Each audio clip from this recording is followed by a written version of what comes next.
Mexique, les femmes se lèvent pour dénoncer une nouvelle vague de féminicides. Les Mexicaines n'en peuvent plus, et le font savoir. Après plusieurs meurtres de femmes aux États-Unis mexicains, certaines d'entre elles ont décidé de lever la voix et de porter un message fort auprès des autorités. Des manifestations, presque quotidiennes, se multiplient pour exiger que soit mis fin au climat d'impunité entourant les féminicides. Un appel à la grève nationale est même lancé pour ce 9 mars. Les citoyennes mexicaines vont effectivement disparaître des bureaux, magasins, transports, rues, restaurants et écoles pour demander un plus grand soutien afin que leurs droits soient respectés. Ces manifestantes entendent mettre la pression sur le gouvernement et le président Andrés Manuel López Obrador, AMLO, qui est accusé d'apathie devant la multiplication des cas de féminicide et les failles des institutions policières et judiciaires. L'indignation est aussi palpable sur les réseaux sociaux, avec les mots-clés dièse justicia para toda, justice pour toutes, et dièse ni una menos, pas une de plus. Portant des vêtements noirs et certaines le visage couvert, les protestataires exigent du président mexicain la levée de l'impunité dont bénéficient les criminels et la fin de la violence sexiste. Les femmes mobilisées mettent en cause une culture de la violence machiste et exigent des politiques publiques de protection et de prévention. Si les meurtres sont courants au Mexique, le pays a dénombré 34 582 homicides en 2019, le nombre de féminicides a explosé. Selon des chiffres officiels cités par l'AF, et qui sont sans doute en dessous de la réalité, le Mexique a enregistré 1006 féminicides en 2019, soit un bond de 136% depuis 2015. Et cette mobilisation dans les rues mexicaines fait suite à des cas de féminicide qui ont été relayés par la presse et qui ont eu une importante résonance sociale dans la société mexicaine.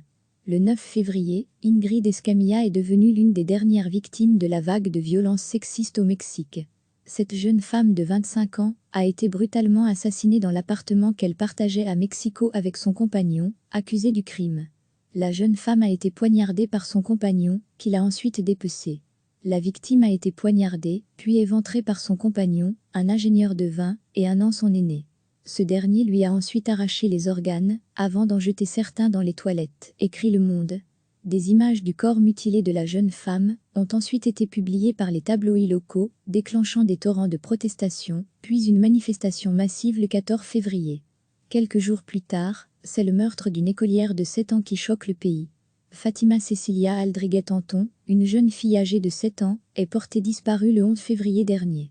4 jours plus tard, le corps de la fillette portant des signes de torture est retrouvé à Tlahuac, au sud-est de la capitale mexicaine. Le porte-parole du procureur, Ulises Lara, a déclaré aux journalistes que la mère de la jeune fille était venue la chercher à l'école et que, ne la trouvant pas, elle avait commencé les recherches. Selon des images détenues par les autorités, le jour où la fille a disparu, elle a été vue tenue par la main par une autre femme, relate l'AF. Suite à la découverte du corps sans vie de la petite fille, 2 suspects ont été arrêtés et sont poursuivis par la justice mexicaine. La procureure Ernestina Godoy a confirmé que, selon l'autopsie, la petite fille a été abusée sexuellement et battue avant de mourir. Au domicile des suspects, les enquêteurs ont retrouvé des bandes de plastique avec lesquelles ils auraient gardé l'écolière attachée. C'était un crime atroce, c'était un féminicide. C'est une tragédie très grave. Le mobile du crime n'est pas l'argent. Concernant les intentions des suspects, le bureau du procureur général commentera en temps voulu, a expliqué la procureure. Le président du Mexique, Andrés Manuel López Obrador, a estimé qu'un tel cas était la conséquence de la décomposition de la société intervenue durant la période néolibérale avant son arrivée au pouvoir. Un peu plus tôt cette année, c'est l'artiste féministe, Isabel Cabanilla, qui a été assassinée. Le 18 janvier, elle rentrait chez elle à vélo, dans la ville de Juárez quand elle a reçu plusieurs balles dans la tête. Son corps a été abandonné sur le trottoir non loin du centre-ville de Ciudad Juárez, à la frontière avec les États-Unis. Isabel Cabanilla, qui était très active au sein du groupe Hija de Sumaquilra, une organisation qui lutte pour les droits des femmes et réclame justice pour toutes les disparues et assassinées, rapporte le site Les Terriennes. À lire aussi, les Grenades, Mexique, Juárez, la ville qui tue les femmes. Quelques heures plus tard, des centaines de Mexicains descendaient dans la rue autour de l'esplanade du monument à Benito Juárez pour lui rendre hommage et pour que cessent les féminicides, un fléau dans cette ville du nord du Mexique où des centaines de femmes ont été enlevées ou assassinées ces 20 dernières années.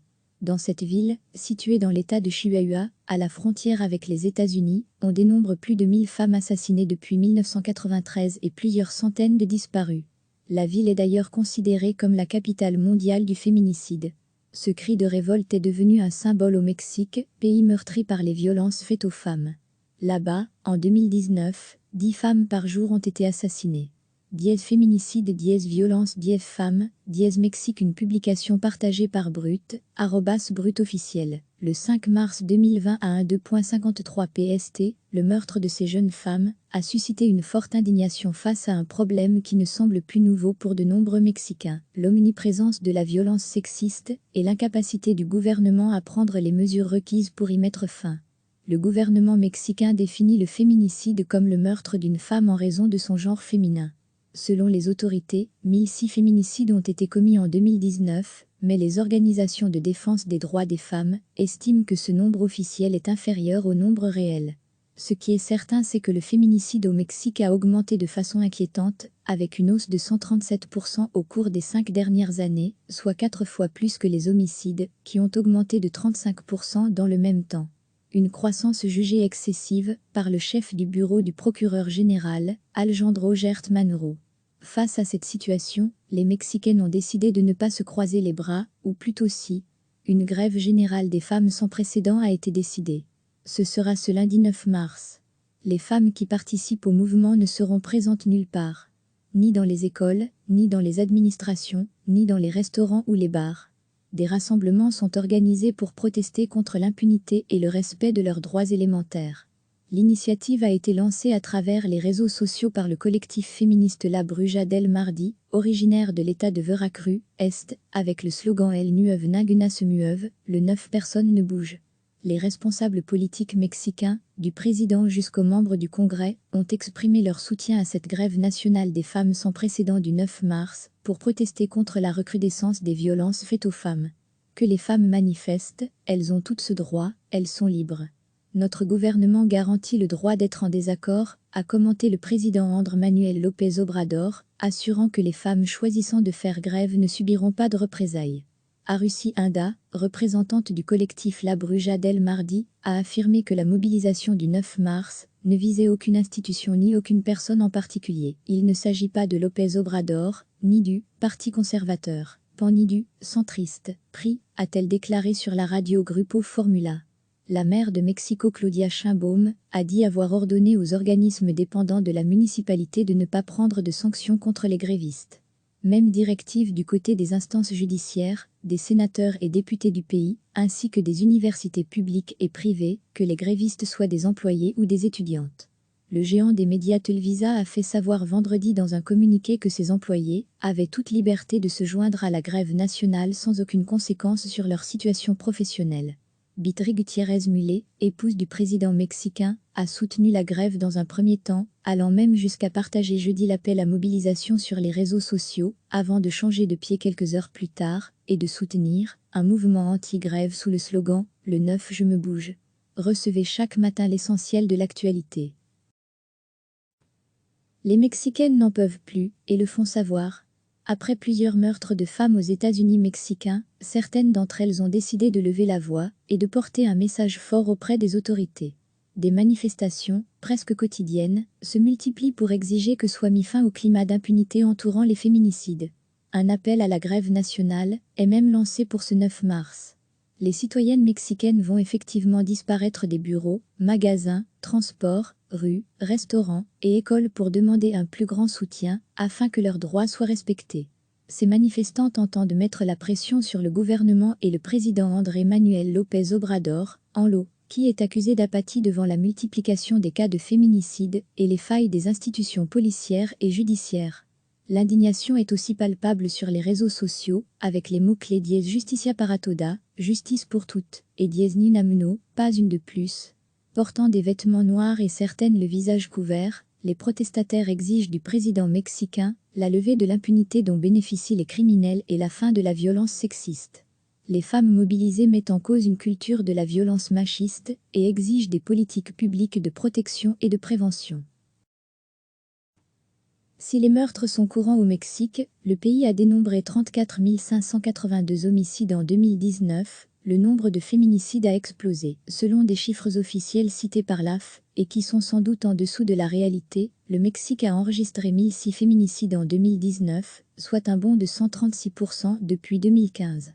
Et cette mobilisation dans les rues mexicaines fait suite à des cas de féminicide qui ont été relayés par la presse et qui ont eu une importante résonance sociale dans la société mexicaine. Le 9 février, Ingrid Escamilla est devenue l'une des dernières victimes de la vague de violences sexistes au Mexique. Cette jeune femme de 25 ans a été brutalement assassinée dans l'appartement qu'elle partageait à Mexico avec son compagnon, accusé du crime. La jeune femme a été poignardée par son compagnon, qui l'a ensuite dépecée. La victime a été poignardée, puis éventrée par son compagnon, un ingénieur de 20 et 1 ans son aîné. Ce dernier lui a ensuite arraché les organes, avant d'en jeter certains dans les toilettes, écrit Le Monde.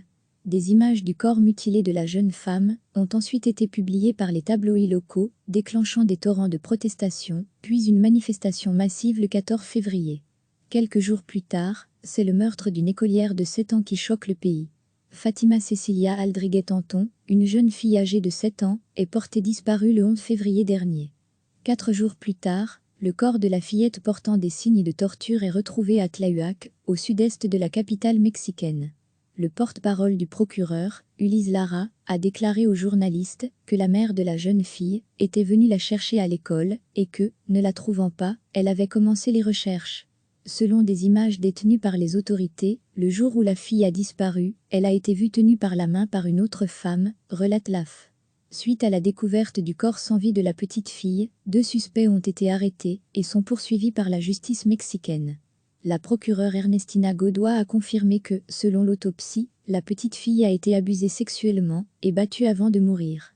Au domicile des suspects, les enquêteurs ont retrouvé des bandes de plastique avec lesquelles ils auraient gardé l'écolière attachée. C'était un crime atroce, c'était un féminicide. C'est une tragédie très grave. Le mobile du crime n'est pas l'argent. Concernant les intentions des suspects, le bureau du procureur général commentera en temps voulu, a expliqué la procureure. Le président du Mexique, Andrés Manuel López Obrador, a estimé qu'un tel cas était la conséquence de la décomposition de la société intervenue durant la période néolibérale avant son arrivée au pouvoir. Un peu plus tôt cette année, c'est l'artiste féministe, Isabel Cabanilla, qui a été assassinée. Le 18 janvier, elle rentrait chez elle à vélo, dans la ville de Juárez quand elle a reçu plusieurs balles dans la tête. Son corps a été abandonné sur le trottoir non loin du centre-ville de Ciudad Juárez, à la frontière avec les États-Unis. Isabel Cabanilla, qui était très active au sein du groupe Hija de Sumaquilra, une organisation qui lutte pour les droits des femmes et réclame justice pour toutes les disparues et assassinées, rapporte le site L'Éthérienne. À lire aussi, les Grenades, Mexique, Juárez, la ville qui tue les femmes quelques heures plus tard. Des centaines de Mexicains descendaient dans la rue autour de l'esplanade du monument à Benito Juárez pour lui rendre hommage et pour que cessent les féminicides, un fléau dans cette ville du nord du Mexique où des centaines de femmes ont été enlevées ou assassinées ces 20 dernières années. Dans cette ville, située dans l'état de Chihuahua, à la frontière avec les États-Unis, on dénombre plus de 1000 femmes assassinées depuis 1993 et plusieurs centaines de disparues. La ville est d'ailleurs considérée comme la capitale mondiale du féminicide. Ce cri de révolte est devenu un symbole au Mexique, pays meurtri par les violences faites aux femmes. Là-bas, en 2019, 10 femmes par jour ont été assassinées. Diez féminicide, diez violence, diez femmes, diez Mexique. Une publication partagée par Brut, @Brut officiel, le 5 mars 2020 à 1:2.53 PST.